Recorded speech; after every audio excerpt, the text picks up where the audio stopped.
Hello friends, welcome to police recruitment YouTube channel. ఇంకా ఎవరైనా మా ఛానల్ని సబ్స్క్రైబ్ చేయకుండా చూస్తుంటే ఖచ్చితంగా సబ్స్క్రైబ్ చేసి ఆ వెంటనే వచ్చే బెల్ ఐకాన్ని యాక్టివేట్ చేయండి. అలాగే ఈ వీడియో కింద డిస్క్రిప్షన్లో మా WhatsApp group, Telegram groups links అయితే ఇవ్వడం జరిగింది. ఆ లింక్పై క్లిక్ చేసి గ్రూప్లో కూడా జాయిన్ అవ్వండి ఫ్రెండ్స్. తెలంగాణ రాష్ట్రంలో గ్రూప్ 3 పరీక్షల్ని ఈరోజు నిర్వహించిన విషయం తెలిసిందే. ఉదయం పేపర్ 1 ఎగ్జామినేషన్ నిర్వహించారు. అదేవిధంగా మధ్యాహ్నం సెషన్లో వచ్చేసిన పేపర్ 2కి సంబంధించినటువంటి ఎగ్జామినేషన్ని నిర్వహించడం జరిగింది.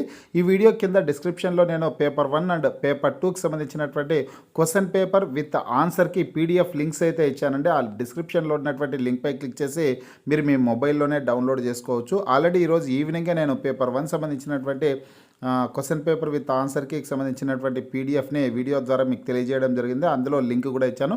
ఈ వీడియోలో వచ్చేసిన పేపర్ 1తో పాటు పేపర్ 2కి సంబంధించినటువంటి ఆన్సర్కి పీడిఎఫ్ను కూడా అందజేయడం అయితే జరుగుతుందన్నమాట. డిస్క్రిప్షన్లో ఉన్నటువంటి లింక్పై క్లిక్ చేసి మీరు పీడిఎఫ్ని డౌన్లోడ్ చేసుకోవచ్చు. ఏదైతే స్క్రీన్ మీద చూస్తున్నారో ఇదే అండి క్వశ్చన్ పేపర్ విత్ ఆన్సర్కి అనమాట. ఇక్కడ రౌండ్గా రెడ్ కలర్ రౌండ్ సర్కిల్ అయితే ఉన్నాయి కదా, అవి కరెక్ట్ ఆన్సర్స్గా మీరు గుర్తించాల్సిందైతే ఉంటుంది.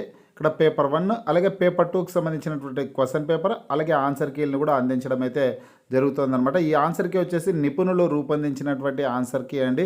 సబ్జెక్ట్ ఎక్స్పర్ట్స్ అయితే ఈ ఆన్సర్ కీని రూపొందించడం అయితే జరిగిందనమాట. ఇంకా అభ్యర్థులు ఎవరైనా సరే ఫైనల్గా అంతిమంగా పరిగణలోకి తీసుకోవాల్సింది వచ్చేసి Telangana state public service commission official వెబ్సైట్లో విడుదల చేసే ఆన్సర్ కీనే అఫీషియల్గా మీరు పరిగణలోకి అయితే తీసుకోవాల్సింది ఉంటుంది. ఈ ఆన్సర్కి కూడా కరెక్ట్గానే ఉంటుంది, కానీ అంతిమంగా ప్రతి ఒక్కరు కూడా అంతిమంగా పరిగణలోకి తీసుకోవాల్సిందే మాత్రం టీజీపీఎస్సీ అఫీషియల్ వెబ్సైట్లో విడుదల చేసే ఆన్సర్కినే అంతిమంగా తీసుకోవాల్సింది ఉంటుంది. ఈ ఆన్సర్కి అభ్యర్థులకు అవగాహన కోసం రూపొందించిండేదన్నమాట. ఒకసారి డిస్క్రిప్షన్లో ఉన్నటువంటి లింక్పై క్లిక్ చేసి పీడిఎఫ్ని మీ మొబైల్లో డౌన్లోడ్ చేసుకొని మీరు చెక్ చేసుకోండి. ఎవరైతే గ్రూప్ 3కి సంబంధించినటువంటి ఎగ్జామ్స్ రాశారో అభ్యర్థులందరూ కూడా పీడిఎఫ్స్ని డౌన్లోడ్ చేసుకునేసి చెక్ చేసుకునే ప్రయత్నం అయితే చేయండి. మీకు ఒక అవగాహన అయితే కలుగుతుంది, ఎన్ని మార్కులు రావచ్చు అనేసి మీకు కొంత అవగాహన అయితే కలుగుతుంది అనమాట. ఫ్రెండ్స్, మీకు ఈ వీడియో నచ్చినట్లయితే లైక్ చేయండి, షేర్ చేయండి.